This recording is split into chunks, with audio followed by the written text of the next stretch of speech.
केसांचा विचार करत असताना लिंबू नक्कीच उपयुक्त आहे. त्याचं कारण असं आहे की व्हिटॅमिन ई, व्हिटॅमिन सी आणि बीटा कॅरोटीन हे जे घटक आहेत ते केसांच्या आरोग्यासाठी उपयुक्त असणारे घटक आहेत. तर व्हिटॅमिन सी आपल्या सर्वांना माहितच आहे की जी लिंबू वर्गीय फळं आहेत सगळी, त्याच्यातून आपल्याला व्हिटॅमिन सी मिळत असतं. असं आहे की आयुर्वेदाच्या प्रॅक्टिसमध्ये सुद्धा आम्ही एरवी रुग्णांशी बोलताना बोलतो की ते डायबिटीस आहे म्हटलं की मग काहीतरी कारल्याचं चूर्ण खाऊया, जांभळाचं चूर्ण खाऊया. तर कोणताही एकेरी घटक असं संपूर्ण आरोग्याची हमी देऊ शकतो हे म्हणणं थोडंसं धाडसाचं होईल असं मला वाटतं. कारण फक्त कांद्याच्या रसानेच केस चांगले झाले असते तर मग कांदा खाण्यापेक्षा आपण केसांसाठी खूप जास्त वापरला असता. तसं होत नाही. ह्या गोष्टींचा काहीतरी रोल आहे. तुम्ही लहानपणी तुमची आई तुमच्या केसांना चोपडून तेल लावायची, त्याविषयी तुमचे केस आठवा. सगळ्यांना हे पडतं की आपले केस त्यावेळेला खूप छान होते, बळकट होते आणि सुंदर होते. मग आम्ही नंतर काय केलेलं आहे, तर आम्ही फॅशनेबल झालो ना. नंतर आम्हाला आमची केस फुगेर दिसायला पाहिजे, छान दिसायला पाहिजेत म्हणून आम्ही तेल लावूनच सोडून दिलेलं आहे. तर हे म्हणजे असं होतं की आपण नॉर्मल आहार, दूध घेणं बंद करायचं आणि काहीतरी गोळ्या घेऊन तब्येत छान ठेवायची, असं होऊ शकत नाही. अलीकडच्या काळात लोकांची जीवनशैली मोठ्या प्रमाणात बदलली आहे.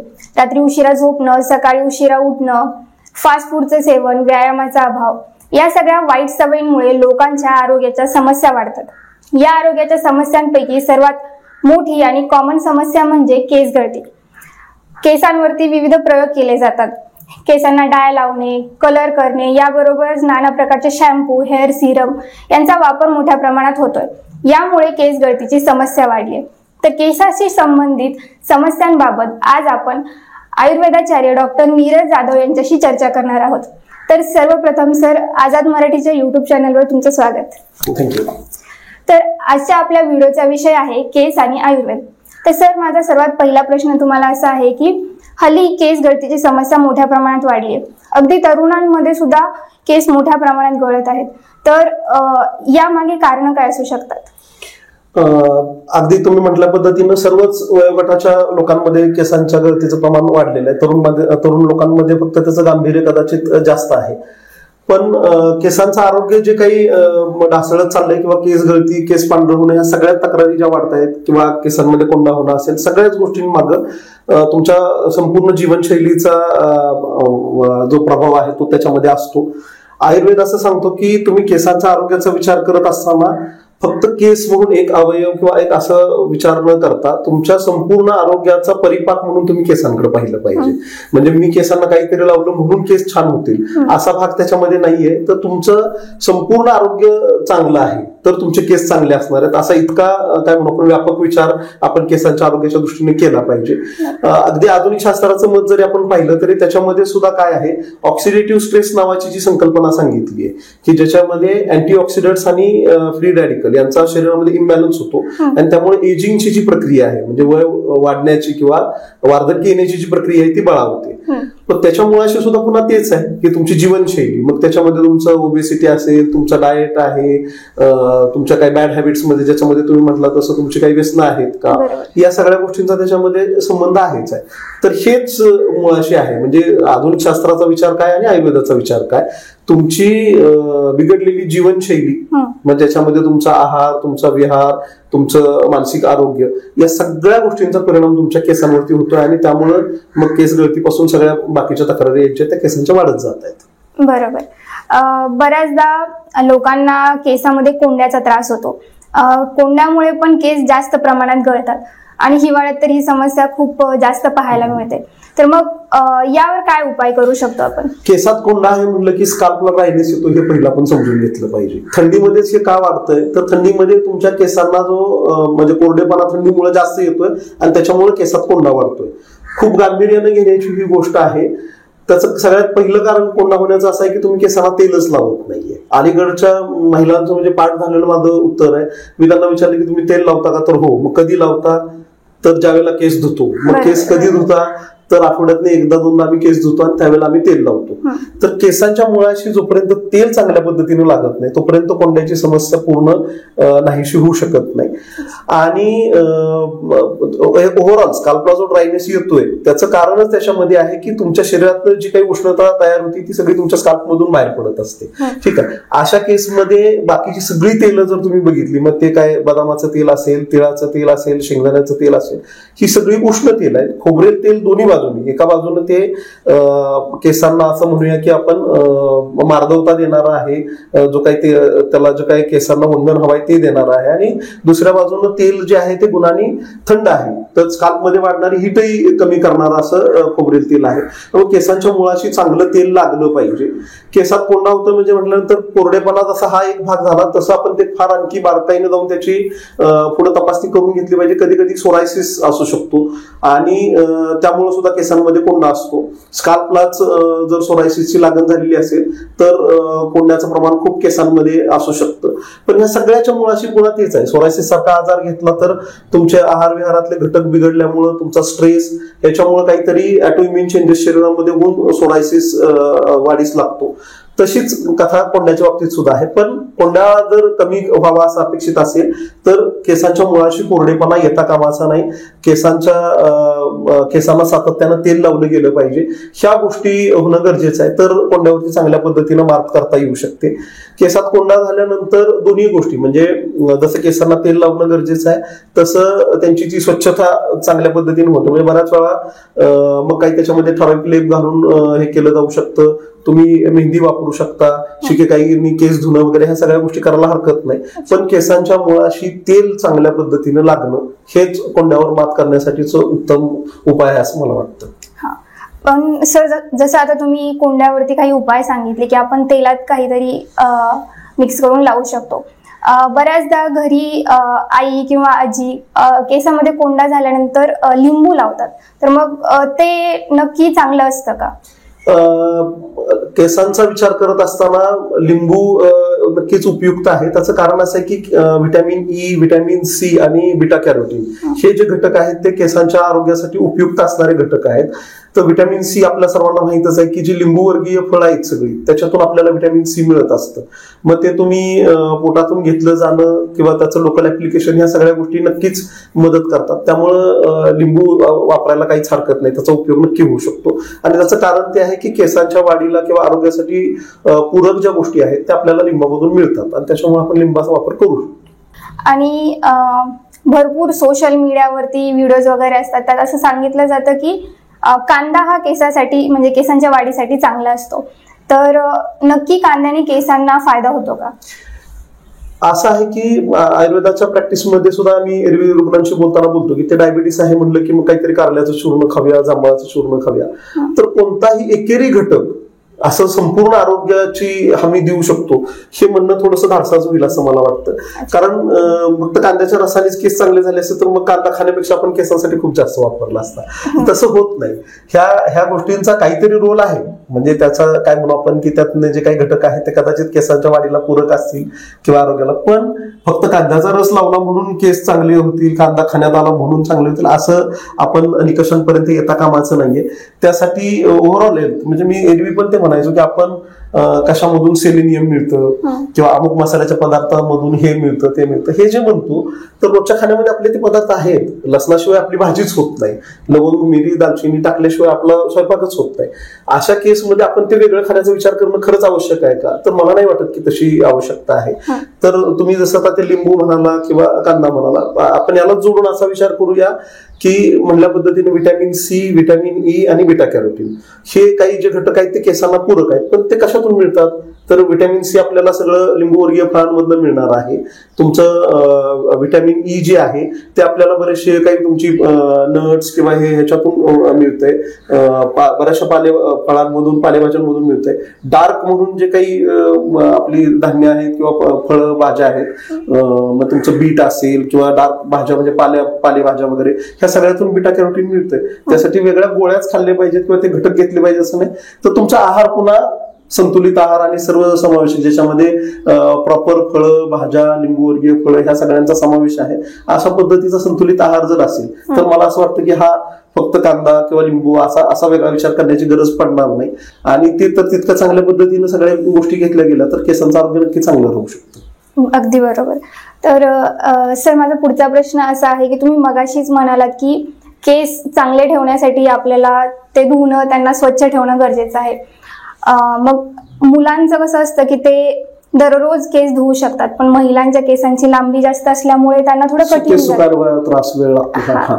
तर मग आठवड्यातून महिलांनी आणि पुरुषांनी किती वेळा केस धुतले पाहिजे जेणेकरून त्यांची केस गळतीची समस्या थांबेल? हा म्हणजे महत्वाचा प्रश्न आहे. बऱ्याच वेळा म्हणजे रुग्णांशी बोलताना सुद्धा असं होतं की हा महिलांचा कॉमन प्रश्न असतो की केस रोज धुवायचे म्हटलं तर ते सुकवण्यासाठीचा लागणारा कालावधी हा खूप जास्त आहे आणि त्यामुळे ते रोज केस धुणं शक्य होऊ शकत नाही.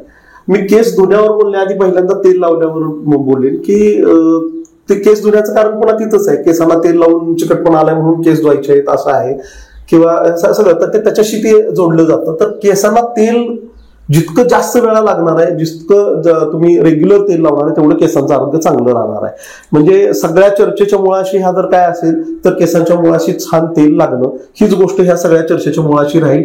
कारण मी नेहमी माझ्या रुग्णांना म्हणतो की तुम्ही लहानपणी तुमची आई तुमच्या केसांना चोपडून तेल लावायची, त्याविषयी तुमचे केस आठवा. सगळ्यांना हे पडतं की आपले केस त्यावेळेला खूप छान होते, बळकट होते आणि सुंदर होते.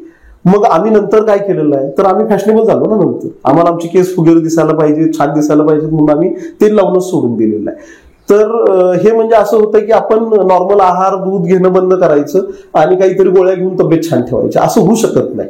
तर केसांना तेल लागणं हे केसांच्या आरोग्याच्या दृष्टीनं खूप महत्वाची गोष्ट आहे. रेग्युलर तेल लागलं गेलं पाहिजे. मग आता हे तेल लावल्यानंतर केस चिकट होतात आणि मग केस धुवायला पाहिजेत आणि मग त्यात पुरुषांना तर रेग्युलर केस धुतलं तरी काही हरकत नाही. त्याच्या केस धुणं हा प्रॉब्लेम नाहीये. केस धुण्यासाठी तुम्ही हार्ड केमिकल्स असणारे शॅम्पू वापरता किंवा ह्याच्याने कदाचित केसांना काही दुष्परिणाम होऊ शकतो, पण केस धुण्याने काही केसांना अडचण येत नाही. फक्त तेल रेग्युलर लागलं पाहिजे आणि मग केस धुतले गेले पाहिजेत.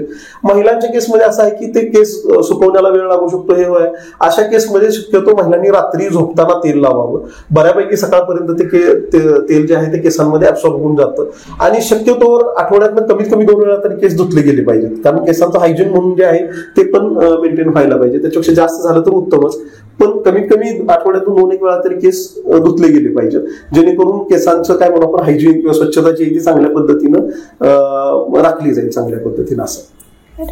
तर आता जसं तुम्ही सांगितलं की केसांना जेवढं आपण जास्त तेल लावू तेवढे केस आपले आरोग्यदायी राहू शकतात.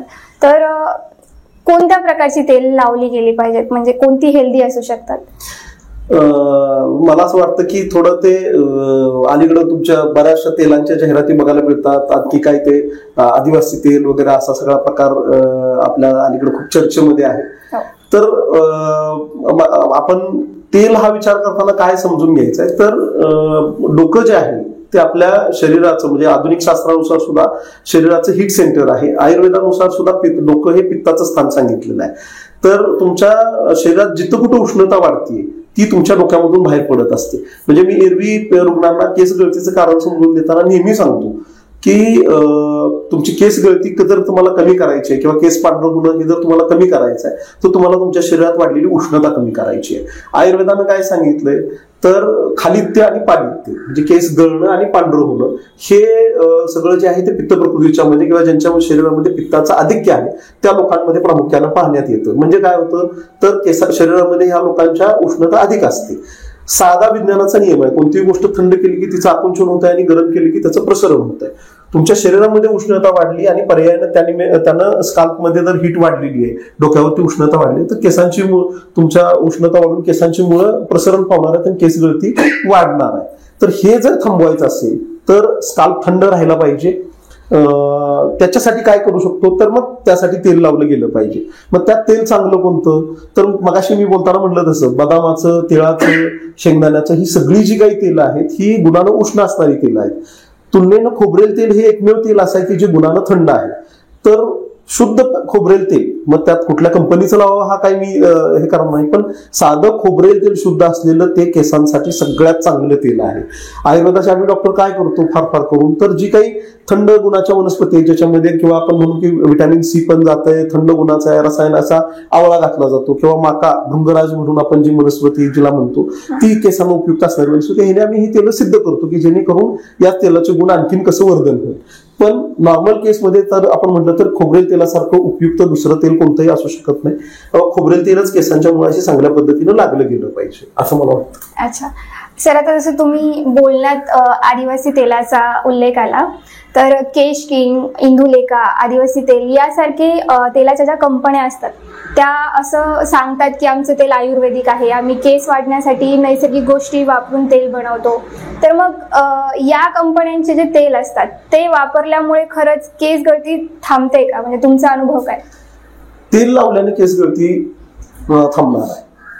हा, आता कंपनीचं तेल कोणत्या लावायचं किंवा काय, ह्याच्यामध्ये मी म्हटलं तसं की सिद्ध तेल जे आहेत त्याच्यामध्ये काय होतं की ज्या वनस्पती केसांसाठी पूरक आहेत, मग ते आवळा असेल, भृंगराज असेल, माका असेल, जास्वंद असेल, ह्या ज्या काही वनस्पती आहेत त्यांनी ते तेल सिद्ध केलं जातं आणि मग ते तेल तुम्ही केसांना वापरू शकता.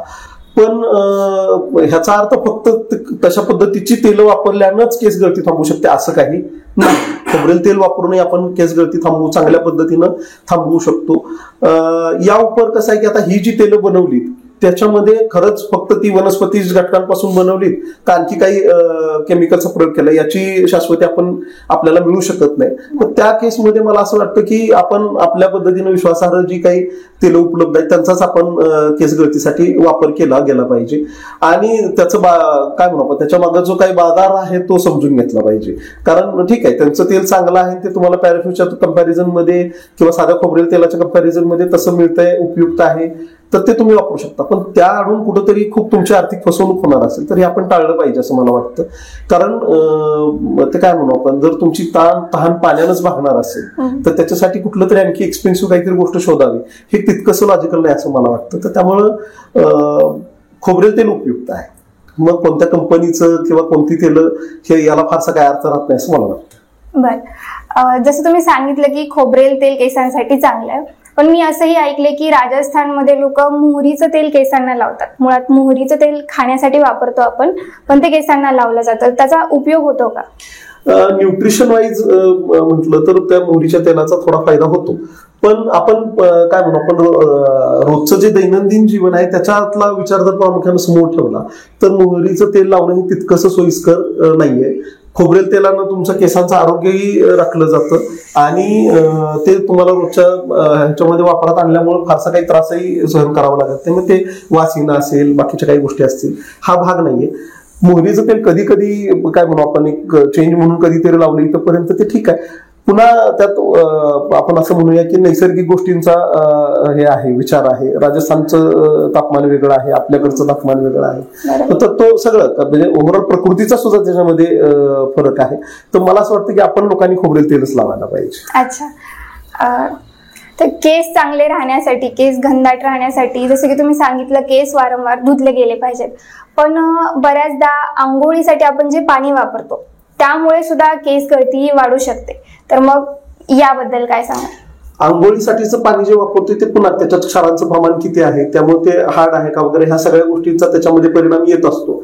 अशा स्थितीमध्ये सगळ्यात भाग असा आहे की कोरडेपणा केसांच्या, तुम्ही हार्ड पाणी वापरले की आणखी कोरडेपणा येणार आहे आणि त्याच्यामुळे केस गळती वाढणार आहे. तर थोडा तो भाग आहे की पाण्याचं जे हे आहे, घनता कशी आहे किंवा त्याच्यातलं क्षारांचं प्रमाण कसं आहे, ह्या सगळ्याचा केसावरती परिणाम होऊ शकतो. पण तेल चांगल्या पद्धतीनं लावलं आणि केमिकल विरहित गोष्टी जर तुम्ही वापरत असाल तर ते फार तितक्यानी म्हणजे असं म्हणू नाही शकत आपण की पाणी खराब आहे म्हणून केस गळून गेले आणि खूपच जास्त केस गळाले सिग्निफिकंट, असं होत नाही. तर तो एक काय म्हणू पण एक फॅक्टर म्हणून आपण त्याच्याकडे पाहू शकतो की केस गळतीला ते कारणीभूत आहे. पण बाकीच्या गोष्टींनी आपण त्याच्यामध्ये काय म्हणू आपण ती केस गळती थांबवू शकतो. तेलाचं प्रमाण चांगलं लावताय तुम्ही, तुमचं ओव्हरऑल जीवनशैली चांगलं आहे. कारण असं होत नाही ना की ज्या सोसायटीमध्ये किंवा ज्या बोरचं पाणी खराब आहे त्यांना आंघोळ करणाऱ्या लोकांच्या सगळ्यांच्या लोकांमध्ये केस गळतायत. त्यात पुन्हा ते आहे ना ज्याचं जीवनशैली खराब आहे, जे केसांना तेल लावत नाही, त्याच्यानुसार परत ती केस गळतीचं प्रमाण जे ते वाढत जाणार आहे, असा प्रकार आहे. तर त्यामुळे तसा विचार करायला पाहिजे. तर हल्ली तरुणांमध्ये केस पांढरं होण्याचं प्रमाण वाढतंय. तसं पाहिलं तर केस हे म्हातारपणात पांढरे व्हायला पाहिजेत, पण तरुणांमध्ये केस पांढरं होण्याचं प्रमाण का वाढले, म्हणजे यामागे काय कारण असू शकतात? ते तुम्ही बोललेली दोन वाक्य मला जोडाविषयी वाटतात की म्हातारपणी केस पांढरे होतात. मग असं म्हणूया की तरुणांना अकाली वृद्धत्व आलं की काय? तर हेच आहे. म्हणजे केस पांढरं होणं म्हणजे एजिंगच लक्षण आहे ना, तुम्हाला वार्धक्य येत असल्याचं लक्षण आहे. मग हे का होतंय? तर जीवनशैली म्हणजे तरुणांनी ह्याचा विचार फार बारकाईने करायला पाहिजे की आधुनिक शास्त्र म्हणतं तसं तो काय ऑक्सिडेटिव्ह स्ट्रेस जो आहे तो तुमच्या जीवनशैलीमुळे तुमच्यामध्ये विकसित होतोय. आमचा आयुर्वेदही तेच सांगतो की तुमचं जीवनशैली म्हणजे तुमचं खाणं, त्याच्यामध्ये तुम्ही आहार कशा पद्धतीचा घेता, तुमचं झोप कशी म्हणजे त्रयोपसंब सांगताना आयुर्वेदानं आहार निद्रा या गोष्टींचं महत्व विशद केलेलं आहे. तर तुमची झोप चांगल्या पद्धतीने होते की नाही, तुम्ही तुमचं म्हणजे डाएटरी चॉईस कशा पद्धतीचा आहे. म्हणजे अलीकडचं फास्ट फूड हा प्रकार ऑकेजनल असावा, आमचं नॉर्मल जीवन ऑकेजनल होत चाललेलं आहे. इतक्यापर्यंत त्या गोष्टी जर वाढत चाललेल्या आहेत तर त्या नक्की तुमच्या शरीरावरती इम्पॅक्ट करणार आहेत. आणि केस पांढरं होण्यामध्ये त्याचा नक्कीच महत्वाचा रोल आहे की ते तुम्ही असं तुमचं जे काय तुमचा एक्सेसिव्ह स्ट्रेस आहे तुम्हाला कामाचा, त्याच्यानंतर तुमचं खाणं पिणं चांगल्या पद्धतीचं नाहीये, झोप चांगल्या पद्धतीची होत नाही, पाणी तुम्ही पुरेसं पित नाहीये, अशा केसमध्ये तुमचे केस पांढरं होण्याचं प्रमाण वाढणार आहे. दुसरा भाग जो आहे त्याच्यामध्ये वयानुसार आणखी एक गोष्ट त्याच्यामध्ये आयुर्वेदानं सांगितलेली आहे ती म्हणजे प्रकृती. तर जन्मताच तुमच्या शरीरामध्ये एखाद्या दोषाचं आधिक्य असू शकतं, ज्याला आपण त्या व्यक्तीची प्रकृती पित्ताची आहे वगैरे असं म्हणतो. मी मगाशी म्हटल्या पद्धतीनं पित्त प्रकृतीच्या लोकांमध्येच खालित्य आणि पालित्य ही लक्षणं दिसून येतात. तर अशा स्थितीमध्ये काय करायला पाहिजे, तर आपली प्रकृती पित्ताची आहे म्हटल्यानंतर आपण थोडंसं आपल्या जीवनशैलीमध्ये तसे अल्टरेशन्स करायला पाहिजेत. मी जनरली ऑब्झर्व केलं की जे लोक पित्त प्रकृतीचे आहेत त्यांना पित्त वाढवणाऱ्या गोष्टींबद्दलच जास्त आवड असते. म्हणजे त्यांना तिखट खायला आवडत असतं, त्यांना गरम चमचमीत असं खायला आवडत असतं. म्हणजे मी मेथी खाऊ नका म्हणून सांगतो, पण त्यांच्या आवडीच्या भाज्या ह्याच आहेत, मेथी, शापू वगैरे. तुरडाळ खाण्याला पित्त वाढतं तर तुरडाळच खाण्यात रेग्युलर असते, अशा पद्धतीचं आहेत. किंवा तिखटाचं प्रमाण त्यांना एक्सेसिव्ह आवडत असतं. हे तर्रीदार किंवा असं गरम चमचमीत खाणारी ही सगळी मंडळी सगळी पित्त प्रकृतीची आहे आणि ह्याच्याने त्यांच्या शरीरामध्ये उष्णता अधिक वाढणार आहे आणि त्याच्यामुळे केस गळती वाढणं आणखी होणार आहे किंवा केस पांढरं होणं हा प्रकार होणार आहे. आपली प्रकृती पित्ताची म्हटल्यानंतर आपण उलटा विचार केला पाहिजे. आपल्याला गोड आवडत नसतं, दुधाचे पदार्थ खाणं तितकंच आवडत नसतं, तर ह्यांचा समावेश आपण आहारामध्ये वाढवायला पाहिजे. गोड खा म्हणताना मला असं उलट हेवी स्वीट घ्या असं म्हणायचं नाहीये. माइल्ड स्वीट जे असतात, मग शेवयाची खीर आहे, रव्याची खीर आहे, तांदळाची खीर आहे, हे तुमच्या खाण्यामध्ये आलं पाहिजे. आयुर्वेदानुसार दिवस रात्र वय सगळ्याच्या सुरुवातीला कफ आहे, मध्ये पित्त आहे आणि शेवटी वात आहे. मग अगदी जेवण घेताना सुद्धा ही स्थिती अशीच आहे. तर स्वीट डिश जी आहे ती तुमच्या जेवणाच्या सुरुवातीला असली पाहिजे. गोड पदार्थ आधी, जेणेकरून कफाचं पोषण होईल, मध्ये चपाती भाजी तिखट ज्याने पित्तचं पोषण होईल आणि शेवटी वरण भात तूप. यामुळं कफ पित्त आणि वात तिन्ही दोष समस्थितीत राहणार आहेत आणि ते म्हणजे आरोग्य आहे. आणि हे असं आरोग्य असेल तर मग तुमच्या शरीरामध्ये केस पांढरे होण्याचे काही कारण नाही. तर केस पांढरे होऊ नयेत कमी वयात, यासाठी आपण आपली जीवनशैली सुधारली पाहिजे. प्रकृती पित्ताची असं लक्षात येत असेल तर आपण आपल्या जीवनशैलीमध्ये तशा पद्धतीचा बदल करून पित्त वाढवणाऱ्या ज्या गोष्टी, आहार विहार ह्या सगळ्या आपण बदलल्या पाहिजेत आणि त्या जागी तिन्ही दोष समस्थितीत राहून कसं आरोग्य चांगलं राहील अशा पद्धतीचा विचार केला पाहिजे. सर, बऱ्याचदा अनेकांना असं वाटतं की आपल्याला एखादा पांढरा केस आला आणि जर आपण तो उपटला तर त्यानंतर आपले इतरही केस हळूहळू पांढरे होऊ लागतात. तर मग हे कितपत खरं आहे? पांढऱ्या केसाच्या अनुषंगानं बोलताना असं आहे की ते बऱ्याच वेळा तर तुम्ही म्हणता असं की पण तो तसा भाग नाही. असं तर कधी झालेलं नाही की पांढरा केस उपटला आणि सगळे केस पांढरे होऊन गेले, असं होत नाही. पण पांढरे केस प्लग करत बसावे हेही तितकंसं लॉजिकल वाटत नाही. अशा परिस्थितीमध्ये हे समजून घेतलं पाहिजे की पांढरा केस हा पुन्हा काळा होत नाही जनरली. पण एक गोष्ट मात्र नक्की होऊ शकते की जर तुम्ही तुमच्या ह्या गोष्टी नोटीस केल्या की आता केस पांढरे व्हायला सुरुवात झालेली आहे, तर त्यावेळेला आपण आपल्या जर जीवनशैलीमध्ये खूप चांगल्या पद्धतीने बदल केले तर पांढरे केस गळून जाऊन त्या ठिकाणी पुन्हा चांगले काळे केस उगवण्याची प्रक्रिया होऊ शकते.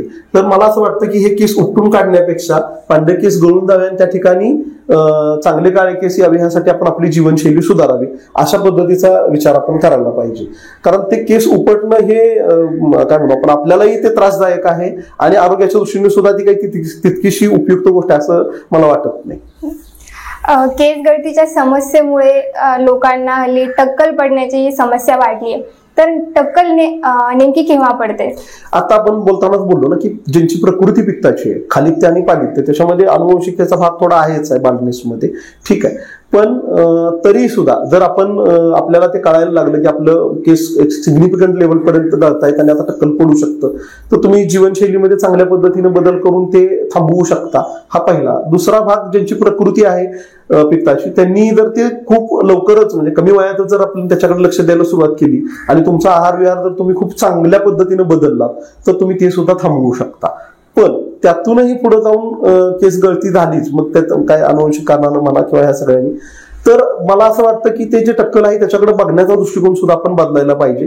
त्याचं कारण आहे आयुर्वेदानं प्रसन्न आत्म इंद्रिय मनः ही आरोग्यदायी असल्याची स्थिती मांडलेली आहे. म्हणजे तुमचं मन चित्त प्रसन्न असणं फार गरजेचं आहे. तर कुठेतरी जाऊन आपण फक्त काय म्हणू, आपण त्या बाह्य सौंदर्याच्या व्याख्याला बोलून स्वतःची मानसिकता खराब करून घ्यावी इतकं आपण टक्कल पडलं याला महत्व देता कामाचं नाही असं मला वाटतं. कारण त्याच्यामुळे काय होतं, तुम्ही त्याचा जो काही एक न्यूनगंड मनामध्ये निर्माण झालेला आहे त्याच्यामुळे तुम्ही मग हे जे काही बाजारू उत्पादन आहेत त्यांच्या जाहिरातींना बळी पडता आणि मग बऱ्याच वेळा फसवणूक होते. तर हे कुठंतरी टाळता येऊ शकतं जर तुम्ही काय म्हणू आपण त्याचा एक प्रसन्न मनाने त्याचा स्वीकार केला तर ते हे टाळलं जाऊ शकतं. कारण त्याच्यानी मला नाही वाटत की व्यक्तिमत्व म्हणून किंवा एक गुड ह्युमन बिईंग म्हणून तुम्हाला विकसित होण्याला कुठं त्या गोष्टींमुळे मर्यादा येते. तर हा असाही विचार आपण त्याच्यामध्ये करायला पाहिजे असं मला वाटतं. पण नक्कीच असं म्हणजे सुरुवातीच्या काळामध्ये जर तुम्ही तुमच्या केस गळतीकडे खूप चांगल्या पद्धतीने लक्ष दिलं आणि त्यानुसार जर तुम्ही जीवनशैलीमध्ये बदल केले तर हे होण्यापासून तुम्ही स्वतःला थांबवू शकता. सर असं म्हणतात की महिलांचे कितीही प्रमाणात केस गळले तरी त्या म्हाताऱ्या होईपर्यंत त्यांचं पूर्ण टक्कल कधी पडत नाही. या उलट आपण जर पुरुषांमध्ये पाहिलं तर त्यांचे समोरचे जे केस असतात ते जास्त प्रमाणात जातात, म्हणजे त्यांचं कपाळ मोठं होतं. तर मग यामागं काय कारण असतं? याच्यामध्ये दोन गोष्टी आहेत. महिलांचा जो काही हार्मोनल शरीरातला जो संतुलन आहे ते तशा पद्धतीचं पूरक आहे की ज्यामुळे केसांचं आरोग्य चांगल्या पद्धतीनं कायम राखलं जातं आणि टक्कल पडत नाही. म्हणजे तो आता समजा की तो फेमिनाईन बॅलन्स आहे. म्हणून महिलांना म्हणजे वय वाढलं आणि काही झालं तरी पूर्ण टक्कल पडण्यापर्यंत ते जात नाही. हा त्याच्यामधला भाग आहे. म्हणजे पाळी येणं हे खरं तर स्त्रीला दर महिन्याला एक रिज्युव्हिनेट करणारी गोष्ट आहे. म्हणजे महिलांना आपण बऱ्याच वेळा ज्या गोष्टींना दोष दिला जातो असं म्हणूया कदाचित की दर महिन्याला पाळी येणं ही तशी महिलांसाठी थोडी त्रासदायक गोष्ट आहे. त्यांना त्याच्यामध्ये काही म्हणून असं थोडा त्रास सहन करावा लागतो. पण खरं तर ते एक शरीर शुद्धीचं साधन आहे असं म्हणून सुद्धा आपण त्याच्याकडे पाहू शकतो. आणि कदाचित स्त्रियांचं जे काही शरीरातलं काय म्हणू आपण एक मार्दव आहे किंवा त्या शरीराचं जे एक संतुलन आहे ह्याला कारण तो पाळी येणं हा एक भाग आहे. तर त्याच्यामुळं स्त्रीचं शरीर नित्य नवीन होतंय असं म्हटलं तर ते काही वावगं ठरणार महिन्याला जो तुम्हाला पाळी येते. आणि दुसरं मी म्हणलो तो एक फेमिनाईन बॅलन्स, म्हणजे त्याच्यामध्ये हार्मोनशी पण तशा पद्धतीचे एक संतुलन आहे ज्याच्यामुळे महिलांमध्ये तो केस गळती इतकी नाही होत की ज्यामुळे टक्कल पडेल.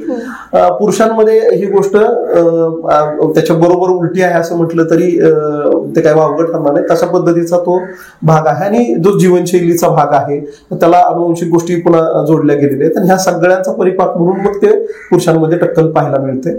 तर ते तशा पद्धतीनं त्याचा विचार करायला पाहिजे. अच्छा सर, आता जस्ट बोलता बोलता एक गोष्ट माझ्या लक्षात आली की भारतामध्ये आपण पाहिलं तर मुलांची कपाळ मोठी असतात, पण हेच जर आपण जपान मधल्या मुलींना जरी पाहिलं तरी त्यांचं कपाळ ऍक्च्युली मोठं असतं, त्यामुळे ते असे केस समोर सोडतात.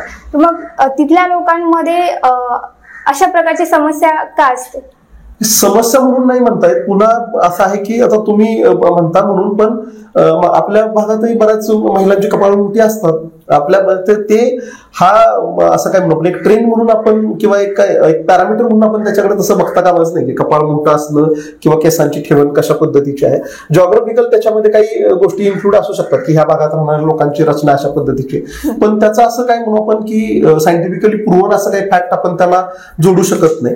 पण वेगवेगळ्या लोकांमध्ये आपण तुम्ही म्हणाला असं कपाळाची ठेवण वेगवेगळ्या पद्धतीची असू शकते आणि ती तुमच्या म्हणजे पुन्हा काय म्हणू आपण पॅरेंटकडनं आलेली जी काही ही आहेत जीन्स मधनं आलेल्या अनुवंशिकतेनं आलेल्या ज्या गोष्टी आहेत मला वाटतं त्याचा त्याच्यामध्ये रोल आहे.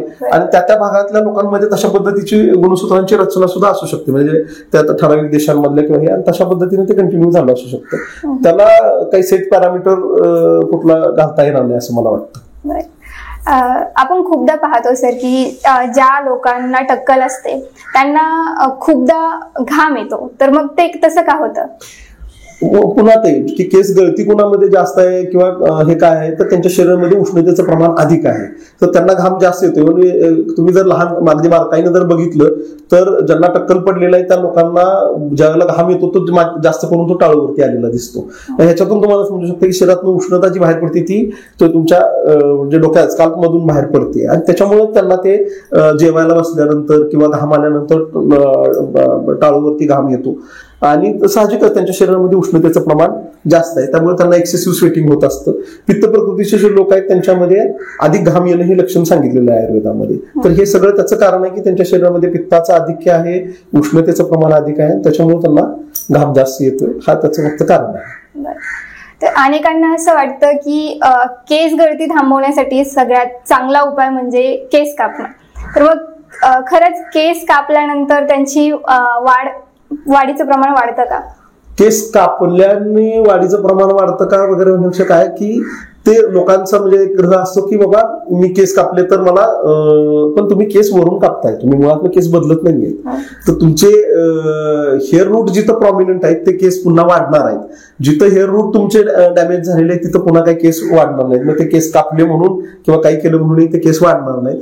केस कापल्यानं फक्त एक फायदा काय होऊ शकतो, तर केस कापल्यामुळं तुम्ही आता जे तेल लावताय तर कदाचित केस जास्त वाढलेले असताना केसांच्या मुळाशी तेल लावायला किंवा तेल ऍब्सॉर्ब व्हायला थोडासा कदाचित अडथळा त्याच्यामुळे येऊ शकतो.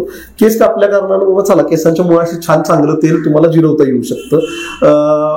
स्काल्पला तुम्ही जे काही कॉम्बिंग करता किंवा मसाज करता ह्याच्यानी स्काल्पचा ब्लड फ्लो वाढतो. सो त्याच्यामुळे काय होणार आहे की केसांचं आरोग्य आणखी चांगल्या पद्धतीने सुधारायला मदत होणार आहे. त्याचं केस बारीक केलेत आणि तुम्ही स्काल्पला हेड मसाज देताय, त्या केसमध्ये तुम्ही केसांच्या मुळाशी रक्तपुरवठा सुरळीत व्हावा यासाठी प्रयत्न करू शकता. चांगल्या पद्धतीने मसाज झाल्यामुळे केसांच्या मुळांना चांगला रक्तपुरवठा होणार आहे आणि त्याच्यामुळे नक्कीच मग केस वाढण्याची किंवा केस ग्रो होण्याची जी प्रक्रिया आहे ती सुधारणार नाही. तर तो फायदा त्याच्यामुळे होऊ शकतो. पण केस बारीक केले म्हणून केस वाढतात असं म्हणजे केस गळती थांबते वगैरे असं तो भाग त्याच्यामध्ये फारसा लॉजिकल नाहीये तसा तितकासा. अच्छा, भरपूरदा लोकांची केस गळून त्यांना टक्कल पडते. मग ज्या लोकांची टक्कल पडते त्यांना नंतर केस येऊ शकतात का? म्हणजे त्याचं प्रमाण किती असू शकतं? मी आता बोलतानाच ते म्हणालो की जिथं हेअर रूट्स प्रॉमिनंट आहेत तिथं पुन्हा केस यायला नक्कीच जागा आहे किंवा वाव आहे.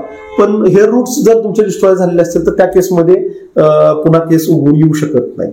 आणि हे स्वीकारण्याची गोष्ट पुन्हा तेच आहे. कारण काय बऱ्याच वेळा ते आपण हे सत्य त्यातलं स्वीकारत नाही की का तुमचा पांढरा केस काळा होऊ शकत नाही, पूर्ण हेअर रूट डॅमेज झालेल्या ठिकाणी तुम्हाला केस येऊ शकत नाही, हे तुम्ही स्वीकारत नाही. आणि मग आपण बाकी जाहिराती किंवा काय हे तेल ते तेल त्यांच्या ह्याला बळी पडतो आणि मग ते काय मग फसवणूक होते. तर हे टाळलं पाहिजे. त्याच्यासाठी आपण ते स्वीकारलं पाहिजे की जिथं हेअर रूट डिस्ट्रॉय झालेले तिथं पुन्हा केस येत नाहीत. टक्कल पडलेली लोक ज्यांना पुन्हा केस येण्याची शक्यता फार कमी असते ते लोक हेअर ट्रान्सप्लांट करतात. तर मग ते नक्की चांगलं असतं का? त्याचे काही नुकसान होऊ शकतात का? आपण म्हणजे बऱ्याचशा केसेस अलीकडे तुमच्या पाहण्यात आलेले असतील की ट्रान्सप्लांटचे काही दुष्परिणाम पण आहेत. म्हणजे ते ट्रान्सप्लांट करत असताना त्या औषधांची रिएक्शन होऊन मृत्यू झाल्याच्या सुद्धा घटना घडलेल्या आहेत. तर ट्रान्सप्लांट हा भाग किती यशस्वी होतो हा खरं तर म्हणजे काय म्हणून आपण एक चर्चेचा मुद्दा आहे. वाढतात म्हणजे ते केस त्याच्या प्रोसिजर व्यवस्थित झाल्या तर त्याच्यानी काही ठराविक जागी केस येऊन केसांची वाढ चांगली होते. पण तो सक्सेस रेशो जो आहे तो डिपेंड होणारा म्हणजे त्या व्यक्तीच्या आरोग्याशी संबंधित गोष्ट आहे. किती चांगल्या पद्धतीनं ट्रान्सप्लांट केलं ह्यावरती त्याचे कॅल्क्युलेटिव्ह रिझल्ट आहेत. म्हणजे त्याचं आश्वासन हेअर ट्रान्सप्लांट करणारे सुद्धा तितक्या गॅरंटीने ते देत नाहीत. ठीक आहे, पण काय म्हणू आपण मूर्त्याला काडीचा आधार म्हणून ट्रान्सप्लांटकडे बघायला हरकत नाही. पण त्याच्यानी तुमचं काय म्हणू आपण 100% जितकी नैसर्गिक केस आपल्याला पहिली चांगली होती तितकं ते नैसर्गिक हे देऊ नसलं शकत तरी थोडाफार फरक त्याच्याने नक्की पडतो. पण त्याचे पुन्हा परिणाम दुष्परिणाम आहेत. मग ह्या केसमध्ये आपण तो विचार करावा की आपण आपलं आहे हे स्वरूप घेऊन स्वीकारून प्रसन्नतेने पुढे जाऊ शकतो का? तर फारच अडथळे येत असेल तर तसा मार्ग स्वीकारायला हरकत नाही. पण त्याचे आपापले काय म्हणू आपण फायदे आणि तोटे नक्की आहेत आणि त्याचा विचार करून आपण तो निर्णय घेतला पाहिजे. सध्याच्या आधुनिक युगात लोक त्यांचे केस पांढरे दिसू नये म्हणून डाय करतात किंवा असंच शॉक म्हणून केसांना कलर लावतात. तर यामुळे केसांना नुकसान होतं का? नक्कीच. म्हणजे डाय करणं किंवा तुम्ही हेअर कलर जे करताय ह्याच्यामध्ये केमिकलचा उपयोग केलेलाच असतो आणि हे केमिकल जे आहे ते तुमच्या म्हणजे कॉर्टेक्स मध्ये जाऊन केसांवरती परिणाम करत असतात. त्यामुळे या जे काही रसायनं जी आहेत त्यांचा तुमच्या शरीर क्रियेवरती नक्की परिणाम घडतो. म्हणजे तुम्ही जर डायचे साईड इफेक्ट पाहण्यामध्ये बघितलं तर अगदी ते कॅन्सरपर्यंत जाऊन पोहोचलेलं आहे. तर ते इतकं हानिकारक आहे. त्यामुळे वारंवार केसांना डाय करणं, रंग करणं, जे ते काय सादगी में ही सुंदरता आहे असं म्हटलं ना, तसा भाग आहे. तुमच्या नैसर्गिक आरोग्यामध्येच सौंदर्य दडलेलं आहे. आपण तो विचार करायला पाहिजे.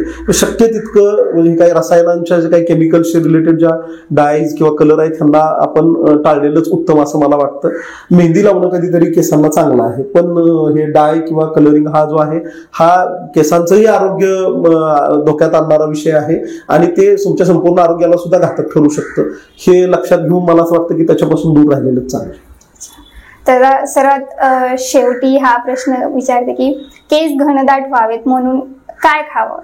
ओके, मला असं वाटतं की संपूर्ण शरीर छान राहावं यासाठी म्हणून ज्या काही गोष्टी खाण्याची आपल्याला गरज आहे त्या सर्व गोष्टी आपण केस घनदाट व्हावे यासाठी खाल्ल्या पाहिजे. स्पेसिफिक उल्लेख करताना म्हणजे जे काही आपण म्हणूया की काय vitamin E, vitamin C, beta carotene हे काही घटक आधुनिक शास्त्र सांगतं. त्याच्यानुसार त्याचे जे काही घटक आहेत, मग हिरव्या पालेभाज्या, फळं ह्या गोष्टी तुमच्या खाण्यामध्ये आल्या पाहिजेत. लिंबूवर्गीय फळं जी ती खाण्यामध्ये असली पाहिजे. याच्या बरोबरीनं सांगावं एक चांगलं वाटतं की हे जे पित्त प्रकृतीच्या लोकांचं मी उदाहरण दिलं की ज्यांच्यामध्ये केसांच्या गळतीचं प्रमाण खूप जास्त आहे, तर आयुर्वेदामध्ये रसायन नावाची संकल्पना सांगितलेली आहे. म्हणजे आपण च्यवनप्राश जो खातो हा एक रसायन आहे. म्हणजे तुमच्या शरीराची झीज जी होतीये ती थांबवणारी जी औषध आहे ती म्हणजे रसायन औषध आहेत. ठीक आहे, तर च्यवनप्राश एक रसायन औषध आहे. तसं एक आहारही रसायन आमच्या आयुर्वेदात सांगितलेलं की दूध आणि तूप एकत्र करून घ्यावं. म्हणजे मग रात्री झोपण्यापूर्वी अर्धा तास साधारणतः आणि जेवणानंतर 1-1.5 तासांनी तुम्ही 1 ग्लास गरम दूध आणि 1 चमचा तूप असं एकत्र करून घेतलं तर हे रसायन आहे. वाढत्या वयाबरोबर शरीराची जी झीज होत असते ते थांबवणार आहे. बरं, हे काही औषध नाहीये. तुम्ही घरात आहारात जे तूप दूध घेता तेच तुम्हाला घ्यायचं आहे. तर हे खूप श्रेष्ठ रसायन सांगितलंय. याच्यामुळे तुमच्या शरीरातली उष्णता वाढणं थांबणार आहे. तुपाचे गुण जर आपण पाहिले तर घृतपित्त आणि लहरम, रसशुक्र ओजसाहितम, निर्वापन, मृदुकर, स्वरवर्ण प्रसादनम असं सगळं ते सांगितलेलं आहे. तर इतकं छान तूप आरोग्यासाठी आहे. तर ते दूध तूप जर एकत्र करून घेतलं तर त्याच्यामुळं हे काही केस गळती किंवा शरीरात जे पित्त वाढतंय, उष्णता वाढते, हे थांबवू शकतो आपण चांगल्या पद्धतीनं. दूध आणि तूप एकत्र घेतलं की त्याच्याने हे पित्तशमन होणार आहे. दुसरं ते रसायन आहे. दुधापासून कॅल्शियम, प्रोटीन हे सगळे घटक मिळत आहेत. आणि दुधाची विस्कोसिटी जास्त असल्या कारणानं गरम दूध घेतलं की दुसऱ्या दिवशी निसर्गतः तुम्हाला छान चांगल्या पद्धतीनं पोट छान साफ होतं. इतके त्याचे सगळे बेनिफिट आहेत. पुन्हा पोट छान साफ झाले की शरीरात उष्णता वाढणार नाही आणि पर्यायाने त्यामुळे सुद्धा तुमची केस गळती थांबून जाणार आहे. इतका चांगला हा उपाय आहे, तर तो आपण नक्की आपल्या जीवनशैलीमध्ये त्याचा अवलंब केला पाहिजे. तर आपण केस गळती खूप चांगल्या पद्धतीनं थांबवू शकतो. अगदी कन्क्लुझिव्हली जर काय सांगायचं तर तेच आहे की तुमचा 3 वेळेला वेळेवरती खाणं. अवेळी तुम्ही जेवण घेतलं की त्याच्यामुळे तुमच्या शरीरामध्ये ऍसिडिटी, पित्त, उष्णता वाढणार आहे. तर वेळेवरती खाणं. सकाळी उठल्यापासून 2 तासामध्ये तुमचा नाश्ता व्हायला पाहिजे. दुपारी सूर्य डोक्यावरती आला की पोटाशी पित्त स्त्रवायला सुरुवात होते, त्यामुळे त्या दरम्यान तुमचं जेवण साधारणतः 12 ते 1 मध्ये व्हायला पाहिजे. रात्री 7:30-8च्या दरम्यान साधारणतः तुमचं जेवण व्हायला पाहिजे. असं वेळेवरती 3 वेळेला खाणं. भरपूर पाणी पिणं. दिवसभरात 3 ते 3.5 लिटर पाणी पिलं गेलं पाहिजे. हिरव्या पालेभाज्या, फळं यांचा आहारात समावेश असणं आणि चांगली झोप. तुम्ही जागरण केल्यानं सुद्धा तुमची उष्णता शरीरामध्ये वाढते. जागरण करणाऱ्या लोकांमध्ये केस गळणं, केस पांढरं होणं हे आपण पाहू शकतो. त्यामुळे चांगली छान झोप होणं हेच आरोग्याचं गमक आहे, संपूर्ण आरोग्याचं. आणि पर्यायानं केस गळती किंवा केसांचं नुकसान टाळण्याचं गमक सुद्धा हेच आहे की तुम्ही चांगल्या पद्धतीनं आहार घेणं, पुरेशी झोप घेणं, भरपूर पाणी पिणं आणि हिरव्या पालेभाज्या, फळं ह्यांचा आहारामध्ये समावेश करणं. एवढं केलं तर आपलं संपूर्ण आरोग्य आणि पर्यायाने आपले केस खूप चांगले होऊ शकतात. तर एकंदरीत या सर्व चर्चेत डॉक्टर नीरज जाधव यांनी सांगितलं की केस गळती थांबवण्यासाठी, केस घनदाट होण्यासाठी तुमची जीवनशैली बदलणं गरजेचं आहे. तुमच्या खाण्याच्या सवयी चांगल्या करणं गरजेचं आहे. तर हा व्हिडिओ तुम्हाला कसा वाटला हे आम्हाला कमेंट करून कळवा आणि व्हिडिओ आवडल्यास शेअर करायला विसरू नका. पाहत रहा आझाद मराठी. Thank you sir.